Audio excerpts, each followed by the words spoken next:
My name is Andy Mink. I'm the Vice President of Education at the National Humanities Center. I'm very pleased to be here at the annual conference of the Organization of American Historians 2018 in Sacramento, California.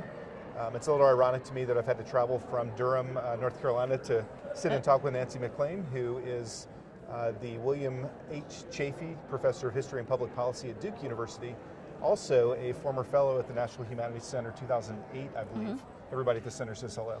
And of course the inside layer of that is that there is no former fellow, that we constantly want to bring you back and do work like this. I think our goal today is to have a conversation around not just Nancy's current work, but the ways in which that might connect with teaching and learning, and in particular, the relevance and the context it has in the contemporary world. I just came from my hotel room in which CNN was telling me almost nonstop how the world is changing underneath our feet, and yes. So it seems to me that lens will probably always be on the work that we do as historians and the work we do as teachers.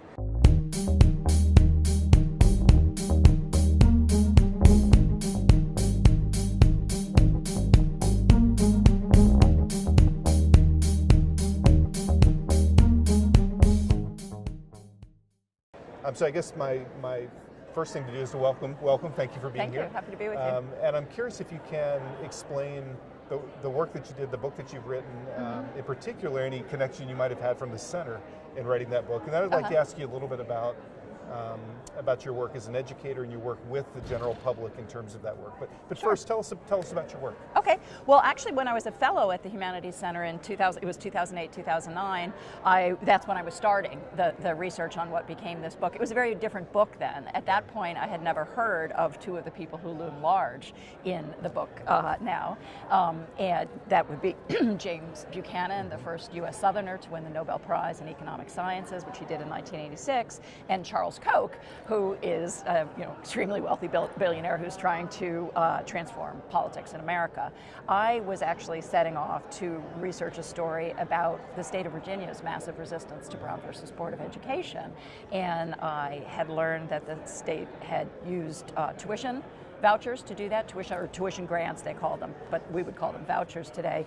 And I was interested in that, and also the school shutdowns, excuse me, in Prince Edward County, Virginia, from 1959 to 1965, when they completely, or 64 rather, when they completely shut down the public school system for 5 years, left black children with no formal education whatsoever, while the white children went off to a private segregation academy. So I didn't really know where I was going with that project, but I could see that it was significant, and I also found that Milton Friedman had issued his first manifesto for such school vouchers in 1955 in the full knowledge of how it would be used in the South.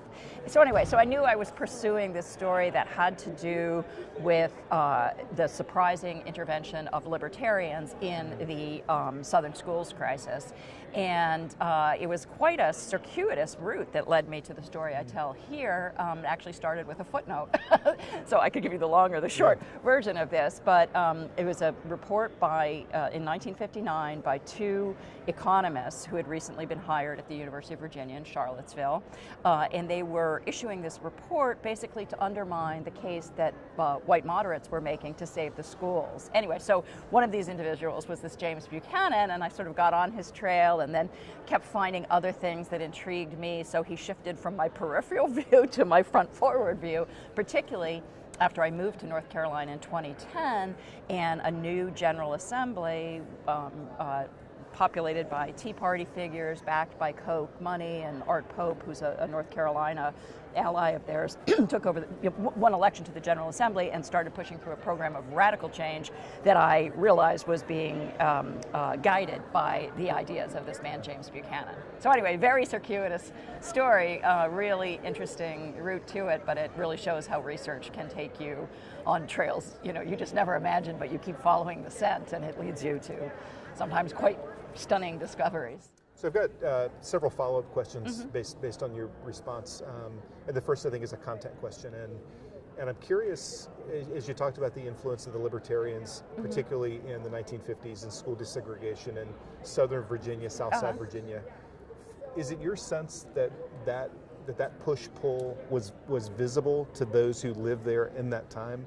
Or were these kinds of No, kinds yeah. of things happening out of sight that nobody quite understood was going on? Yeah, I'm glad you asked me to clarify that. I don't think that the libertarians made a difference in the outcome. I think it was the old, classic segregationists. Although it's interesting, some of those classic segregationists were also interested in libertarian ideas. Yeah. So Harry Byrd, who was governor of Virginia, read Friedrich Hayek, who's a top libertarian and kind of, you could say free market fundamentalist thinker, neoliberal. People use different adjectives, but so he was an enthusiast of Hayek.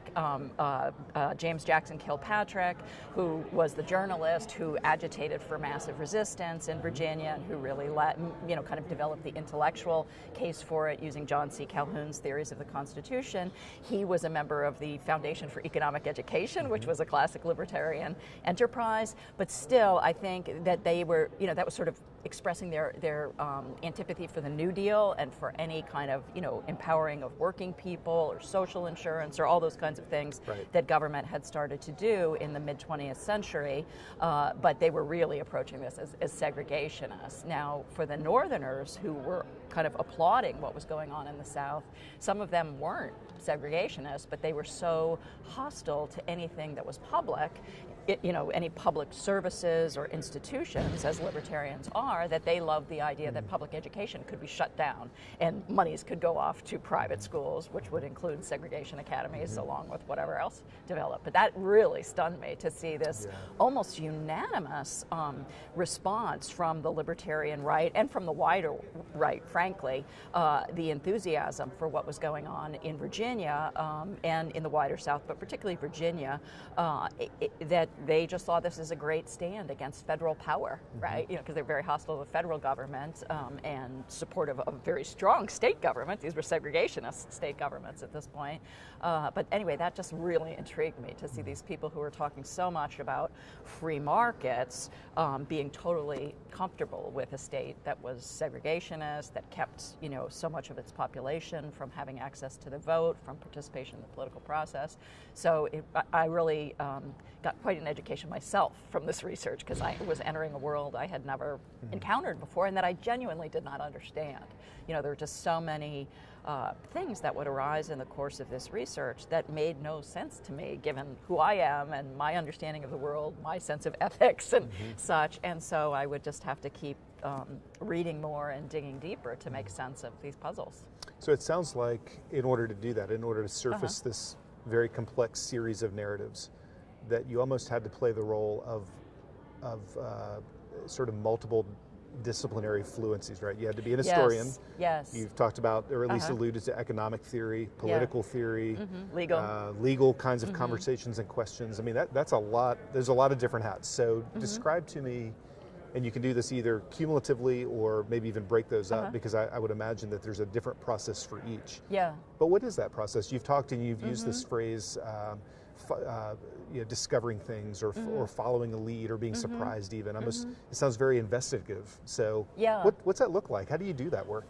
Golly, at this point it's so instinctual. Sure. It's almost like hard to explain it. But I guess, just continuing to follow sources, trace footnotes, find out, who the authorities are in a particular field, on a particular area. Say, for example, a lot of this involves thinking about the Constitution, right? And responses from the right to the changes in the Supreme Court in the 1930s where they accepted the New Deal. And some people call it the Constitutional Revolution of 1937. So I had to understand that. I had to read John C. Calhoun because he loomed so large in the Virginia resistance to Brown versus Board of Education, and then also this figure that I ended up focusing on to a significant degree, James Buchanan, developed a school of political economic thought that even his own colleagues said resembled that of John C. Calhoun in purpose and effect. And so, so to understand that, I had to go back and read all Calhoun's treatises. So and did you do this at the center, by the way? No, that came later. At that point, I was Okay. actually reading into a lot of the literature on school reform and things like that because it seemed like it was more of a school story. And schools' issues are still central to the book because these people were so determined to privatize education, including Koch and Buchanan and others. But yeah, the legal turn kind of came later. So it sounds like you had just a series of questions, and those questions fell in different domains. Yes. But those questions then led you to some body of research or some Yes. archive or Yes. some. Which of those did you find to be the most difficult to untangle? Which one was just the hardest to work through? I would say, well, the economics literature was probably the newest to me, and then it was something of a challenge to there was a point when I felt like I became fluent and I could understand what they were saying. It's like learning another language, but then the next step was being able to translate that language for people who weren't as invested in this as I was. So I had a wonderful writing group. Actually, interestingly, all three of whom are former fellows of the National Humanities Center. But that's a triple plug. Good. Yes, exactly. I mean, they're just a wonderful, brilliant group of women. But at points, and one in particular would say, reading my draft chapters, she would say, look, you've learned a new language, but you have to remember the rest of us don't understand this, so you have to, do a better job of explaining these phrases or translating them back into layperson's English and so forth. So I would say the econ stuff was probably the newest, but also, it's sort of, once you got it, it felt like breaking the code. And also it was a little bit easier with Buchanan than it might have been with some other economists, because so much of the field is deeply mathematical now, and he was not part of that. He was not interested in that, and he was more of a philosopher of the social contract who relied heavily on mid-century game theory, which had been developed for the Cold War. So fast forward 5 decades almost. Yes. How does that story then become a more contemporary story? Yeah. How does the context that we're living in now either enhance or shift or make this more relevant? Yeah. Well, so what happened to me is I had started on the school story that I was talking about before. Milton Friedman, I thought, was my surprise character I was tracing, but as I said, Buchanan kept appearing in my peripheral vision. And then when I moved to North Carolina in the fall of 2010, and this, the midterm elections happened and brought many of these Tea Party affiliated figures into power in North Carolina and elsewhere, including Wisconsin most notably, I suddenly realized this is Buchanan's ideas applied. So what I discovered was his ideas were being weaponized and applied, in this kind of big bang transformation we were seeing in so many newly GOP controlled states. So I was reading deeper into the theory, but to be honest, there was a point when I thought I was kind of losing it, right? Really? Because I was reading his idea. Because I hadn't gotten into his losing the argument, or losing my marbles. For you, it was my kind marbles. Of, it was because I thought overwhelming. this cannot be happening. Right. What I'm imagining, what I think I'm seeing, could not possibly be happening, because it is so audacious. It is so crazy that someone like Charles, a rich person, could do this, right? Could fund all these organizations to weaponize these ideas, to apply this stealth strategy to change our society. I kept seeing more and more evidence that this was happening, and that people who were running different wings of this operation had gone through these trainings that Buchanan ran at George Mason. All of these strands were connecting back to George Mason. But I felt like if the character, your viewers do, in Homeland, the Claire Danes character, where, you think she's onto something, but maybe you think she needs meds or something because she might be imagining things. Right. I felt like that person. I was really, because I was seeing all this stuff, but I couldn't fully confirm it. So going back to the research trail, actually. But before you do that, what finally affirmed to you that you weren't losing it? That's what I'm going to tell you. Okay, please. So, there was only one other person kind of outside this, libertarian milieu who had written about Buchanan, a political theorist named Sonia Amadei, S.M. Amadei, and she was also the only person outside this cause who had gotten access to what was called Buchanan House Archives, and I had written several times, tried to get in, didn't get answers to my letters, so I wanted to find out how she got access, but as we talked, I just felt this comfort with her and this kind of trust, and we really hit it off, and I really admired her work. And so at one point I said, well, let me tell you what I'm thinking. And can I ask you if you'll think it's plausible? So I explained that I thought these ideas were being weaponized by the Koch donor network and its affiliated operations. I said, do you think that's possible? And there was a pause on the other end of the line. We're talking by phone, and she knows the theory better than anybody, and she's like, yes, I do. And I was like gobsmacked. And I said, well, if that's the case, why isn't everybody talking about this, right? I mean, there's brilliant people writing about neoliberalism. We have all these books. You know, it's why am I finding it and others aren't? And then there was another pause, and she said, you have to realize that most of the critics of neoliberalism never read the theory. And that was just a turning point for me, because instantly I realized that she was right, that this was true. So I did a deeper dive into the theory, and then I guess that was in 2011, 2012 or something. But anyway, Buchanan died in January of 2013. And finally that year I was able to get into his private papers in this Buchanan house at George Mason University.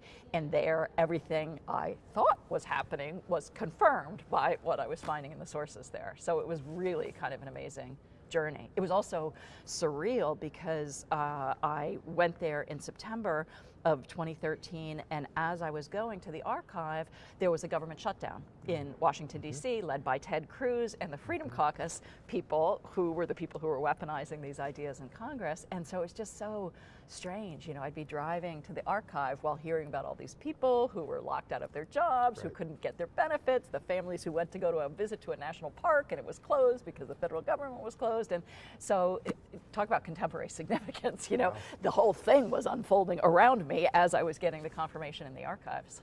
So let's return then to the role of education in this, because I would imagine that there are numerous sort of cultural and societal avenues that this plays itself out in. But talking specifically about education, what's your sense of how education is being weaponized?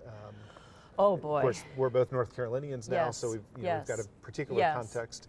Kansas, Wisconsin. Right. You see teacher strikes now across the country. Yes. What's education? Yeah, public education is under just radical, tremendous assault from this cause.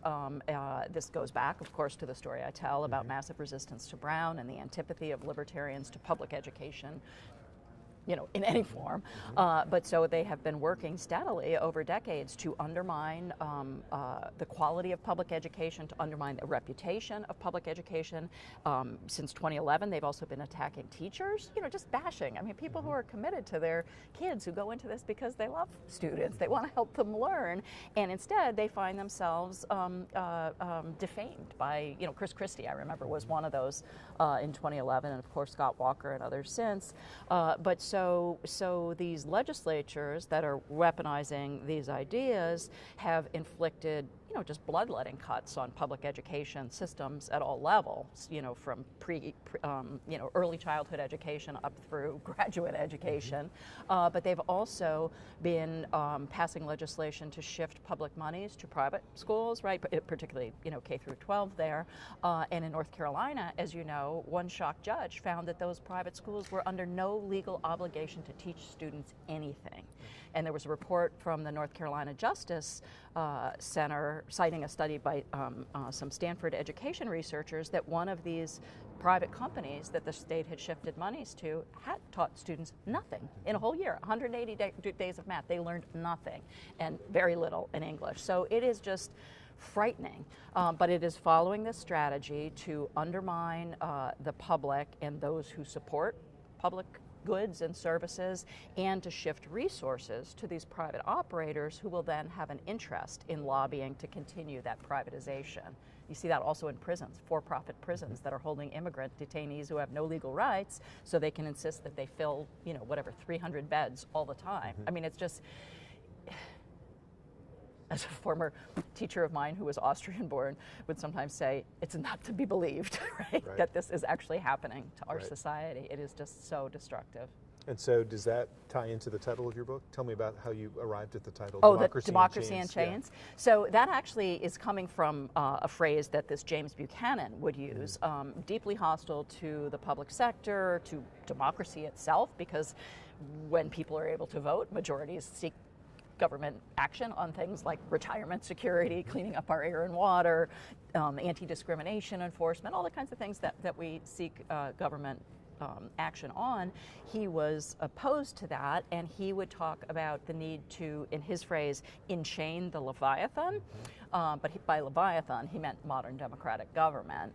And so the original proposal for the book was enchaining Leviathan, that we sent around to, my agent and I sent around to publishers, and they're like, a little obscure. Right. So then I think they said enchaining democracy, and then I'm like, I don't really like that. And then I thought of democracy in chains. And I wanted that too, because this project really involves putting legal and constitutional shackles on the popular will. So they want to change the U.S. Constitution, and they're pushing toward a constitutional convention. They've lined up 28 of the 34 states needed to convene a constitutional convention under Article 5 of the Constitution. That's an incredibly radical thing. That's never been done before in our history. We've never amended the Constitution that way. It would necessarily be a runaway convention, but the purpose of that would be literally to put democracy in chains. And I think I wanted the chains too because of the chains in the title, because of the concreteness and of the image in the way that it goes back to John C. Calhoun, who was the original property rights absolutist, property supremacist, as I think about this cause and him. And he was a slave owner, and that's why he was so committed to property rights supremacy and to enchaining the democracy of his own day in the 19th century, because he understood that northern democratic majorities were not going to abide slavery forever, that sooner or later that institution would be challenged by democracy, as indeed it was, and he wanted to stop that. So anyway, to me, Democracy in Chains really conveys the ways in which they are trying to prevent the majority from governing in the way a majority should. And I should add there too that another element of this project of radical transformation of our society is rigging the rules in favor of these wealthy right-wing donors and their projects. So we see that in voter suppression measures, which, as you know, in North Carolina, we had something called the Monster Voter Suppression Bill, which not only contained voter ID, but they tried to limit early voting, which everybody likes. They tried to keep students and young people from voting, getting involved in the political process. So voter suppression is a big part of this. Gerrymandering to misrepresent the will of the people, so that these electors are choosing their voters rather than voters choosing their electors, as it should, elected officials as it should be. Undermining the power of workers to have collective voice through labor unions. Just so many radical rules changes to undermine the kinds of things that citizens were able to do together over the 20th century. So one of the challenges of an educator at any level is to connect, a history educator I should say, is to connect these past events and to find relevance with current, so that young students of any age really can see some resonance between their own lives and making sense of their world from the past. Yeah. But this is clearly mapping directly onto our current environment. When you share this work, as you travel, you speak, you work with younger people, teachers, classrooms, general public. What's the response? I mean, you've already sort of said yourself, you felt like you're kind of losing your mind a little bit. When you share this with other people, how do they respond to you and the work itself? Yeah, so I mean, the audience has just been amazing for this. People of all ages, all occupational backgrounds, all around the country. People just are getting it. It makes sense to them. It helps explain the world that they're living in. One person recently said, I felt like I was at the eye doctor's, and you have the lens that's blurry, and then they pull down the lens and suddenly things are clear. Sure. I was frankly frightened when I went to print that people might read this book and want to go into a fetal crouch, right? And just be overwhelmed by it. But quite the opposite. I think a lot of people are thinking, all of these things were happening that just didn't make any sense, and they couldn't explain them, and it was also this whack-a-mole situation where something's happening here and then here and then here, and and you don't really know where it's coming from or what to do. And now people are saying, having read the book, they feel this sense of what's going on in their society and what they can do about it. So that's really fun. And I think also it's kind of, you're asking me about young people, but there's young people, male and female, but a lot of young women are responding to this in ways that are kind of, I don't know, sweet, like, like, will you take a selfie with me? So it's like this new world that I was like, I'm not a celebrity, I'm not, but I think there's I think people are just really concerned about the state of our country and the state of our democracy now, and we have all of these pressing needs and challenges, whether it's what's happening to our planet with climate change, or what's happening with the dreamers, or the young people who are dealing with gun violence in the schools. So many issues that need attention, and yet we have this cause trying to render our democracy dysfunctional. And so I think I'm seeing that too, like this hunger to, as Langston Hughes said, let America be America again, the America that never was yet will be. And so it's actually kind of a beautiful thing too, to just see how much people care and how unsettling they find the current situation we're in. But it seems like, particularly in the last year and a half, people seem more and more determined to do something about that, and that's across age groups and all demographics. And so that's I feel just really lucky to be able to be in those conversations and to be connecting with so many good people in so many parts of the country. I'm glad you brought gender up, and I'll give you another illusion. I'm struck by how active women are in our society now, particularly younger women. And my own kids are in high school. My daughter's a senior, and I see the activism really that they embrace and feel. And then I realized that for at least a decade we've been pumping in dystopian literature to kids about girls saving the world in Hunger Games and these other things. So they're well primed, right? That's they've got the vocabulary. What they need is the information. Yes, that's a really nice way to put it. Now that you've told me why the world is flawed in the way it is, now we're ready to to move forward in this kind of Harry Potter sort of way. Yeah, well, I have to say too, like watching the young people who have built this, March for Our Lives movement, they're so amazing and so impressive. But I give the parents credit too. I mean, there are people who raise these kids to be so bright and kind and thoughtful and caring and confident in themselves. And so I think it's also maybe a new generation of parents is bringing us to this moment. So that's a very optimistic sort of turn to this. So, one of the things that we do at the center, one of the things that you and I will do in the work, including this video, I think, this recording, is building bridges from this complex sort of life career work that you've done to non-experts, classrooms, educators who then want to work with younger people.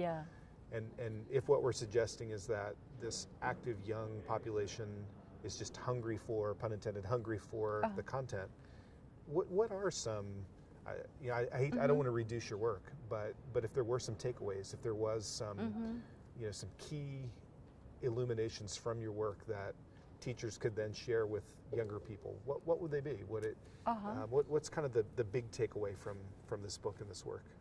I feel that my single most important finding is that this cause, this kind of weaponized libertarian cause, is doing what it's doing in the way that it's doing it because its architects understand that majorities will never agree with their short-term goals or their ultimate end game if they understand what's going on. And those architects seem to be important actors here. So it's not Buchanan and Koch. It would be the two obvious figures in my case, but also the kind of field generals in all of this. But they understand that people don't want to live in a world that has no minimum wages, where people will let you die if you can't afford health care, where there's no public education, where there's no Social Security. You just have an individual account invested with a deregulated financial sector. I mean, think about it, because they don't believe in government regulation. So not only you're not having classic Social Security, but you're subject to a deregulated financial sector. People don't want to live in that world. This is a dogmatic, messianic cause, and because they know people will not want what they're the world they're trying to bring into being, that's why they're using the stealth.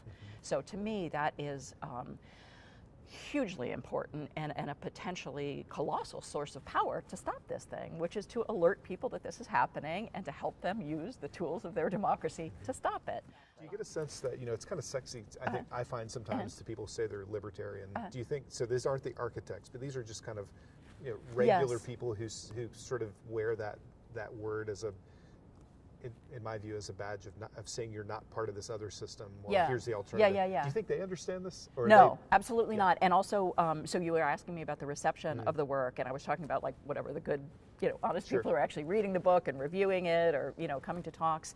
But it also has been viciously attacked by the libertarian right, but people who are in the paid wings of the libertarian cause, and particularly by people who are faculty members who have Koch grants, right, who are in place in universities because of Koch backing, and also people in the various wings of the cause that Koch and the Koch donor network funds. So things like the Cato Institute, the Heritage Foundation, the Hoover Institution, and so forth. So they've attacked a lot. So I should mention that, because if somebody went and Googled me, they'll see all this stuff, like these ridiculous attacks. So I forget where we were just then. Well, I think my question is my first question was what's sort of the big takeaway, which you've articulated, and I think that takeaway is not only for people who quickly and immediately breathe a sigh of relief because you've told them why they're hurting, and here's what the cause of pain is. But it's also those who might profess or claim a libertarian tag. Oh, right. And I think I truly believe they mean it earnestly. I'm not pointing fingers politically, but I also think sometimes it's kind of I don't know that people always deeply understand the tag that they're taking. So how has it been to interact with people in the libertarian domain, but aren't part of this architect? So sometimes I do get those folks, like ordinary people who kind of, as you say, identify with libertarian ideas, but aren't like working for these organizations, because nearly all the organizations have been corrupted by Koch money and are taken over and being weaponized for this project. But there are many people, who particularly, but not only white men, right? But who are young men who are drawn to these ideas. And I think, I just say to, I think it's reasonable. Like, they don't want to see people going to jail for life or getting high, right? And they're concerned about, the U.S. being involved in so many other countries and the blowback from that. And the, Iraq War would be an example of that. Or, just government spying and surveillance. There's lots of reasons that good people have a libertarian instinct, right? Or have concerns about state power. So I think that's totally reasonable, but I also try to help people understand how this cause is making use of people without telling them what it ultimately is seeking to do. And so I think that's part of it. I think that's a big part, is just to let people kind of know what's going on.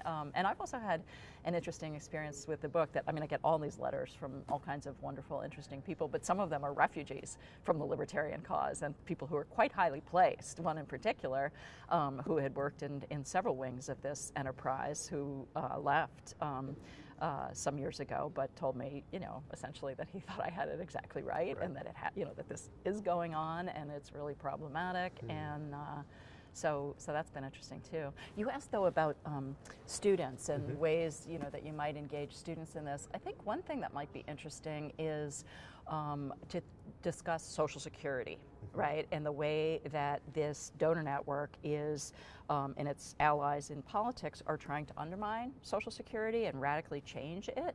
And I talk about in a chapter in the book how James Buchanan provided a blueprint for how to undermine it that wasn't honest, right? It was the first case in which I could see this stealth strategy coming along, and there were many different elements to that I talk about in the book, but one of them was also to do a kind of sophisticated divide and rule against Social Security, one element of which is to try to turn young people against older people, which no conservative cause would do that I'm aware of in history, to actually incite a kind of class warfare of young people against older people. But the Koch network is doing this through a group called Generation Opportunity, which is trying to organize on campuses. And they even said at the time of Occupy Wall Street, one of their faculty people said that young people should be occupying the AARP, not Wall Street, as if like grandma and grandpa are the reason you're having trouble, not what's the organization of our economy now. So I think that might be really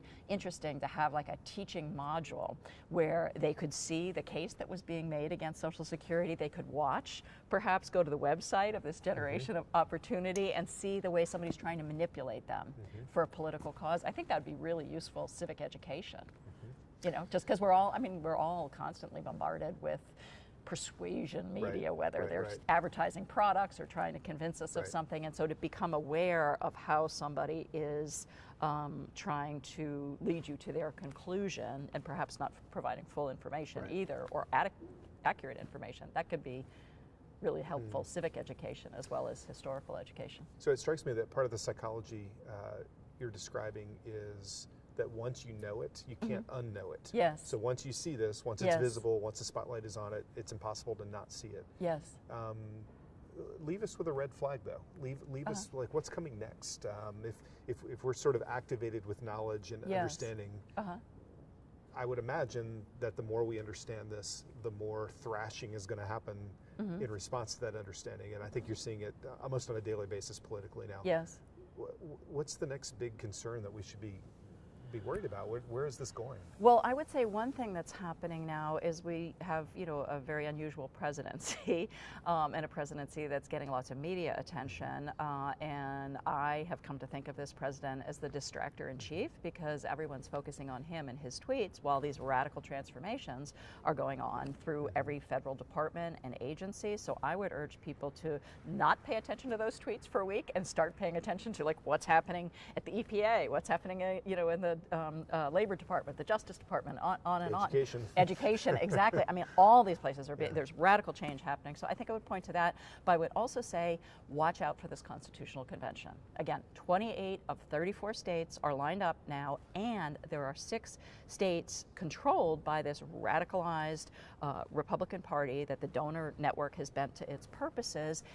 6 states that have not yet authorized, but could in the next few years. And I personally believe that the huge deficit being created by the tax bill that was passed in December and by the recent budget, those will be used as the rationale to get those remaining 6 states to authorize a constitutional convention. So I would keep my eyes on that. And by the way, Common Cause does excellent reporting on that. If people are interested, their website is very up to date, really good information. So that's a good place to look. Well, there's, of course, there's the book to buy and to read and sure, to consume. Thanks. Yeah. You'll be working with the National Humanities Center in the coming year. We've got a webinar planned for, I think, October 2018, in which we'll work with teachers from across the country. I'm sure you've got a variety of other mechanisms lined up to get this word out. Oh yeah, I've been traveling every week since August, with the exception of one, but I'm usually in about 3 cities a week, sometimes with a couple of talks in each place. So I'm actually kind of surprised I'm still standing at this point, but I do get a week off at the end of the month. I think so your bounce back email is always, I'm super busy right now. Yes, I'm trying. I mean, I have a vision of myself just like shoveling through and much of which is wonderful. It's people who are feeling informed by this story, they're feeling empowered, they're feeling moved, but I can't get back to everyone. What is the silver bullet, though? So we'll be doing our webinar on purpose just before the midterm elections. Yeah. What is well, so I don't asked you think, for the red flag. What's the silver bullet we can embrace? Unfortunately, I don't think there's a single silver bullet. This cause is so incredibly well funded, so elaborate, moving on so many fronts in such an integrated way that I guess the silver bullet is all hands on deck emergency for our democracy, right? Get active in the place where you have the connections, the passion, where your skills or your talents could matter. For some people that might be local politics, for some people that might be alerting people in their congregations, for others it might be taking on the Constitutional Convention if they're attorneys or legal, there's work for everyone in this. It's just an absolutely crucial moment. So I guess that's the one thing I'd say, but then I do know that there are also groups who are going to try to push through pro-democracy reforms. So we've seen democracy being rigged in many ways over the last several years with things like voter suppression, like the radical gerrymandering, et cetera. So there are people coming up with kind of suites of reforms that would, try to get money out of politics, go back to public financing of judicial elections, have independent redistricting, so neither party can choose its voters, right? So we have a clean process that would end this voter suppression, help more young people get active and informed about politics and engage the political process. So there's just work for a need for people everywhere to do what they think they can to make a difference here, because we've got to reinvigorate our democracy to get through this thing. That's a great place to end. Thank you so much. Thank you so much for having me. I really enjoyed enjoyed the conversation. Thank you for being here. Thanks.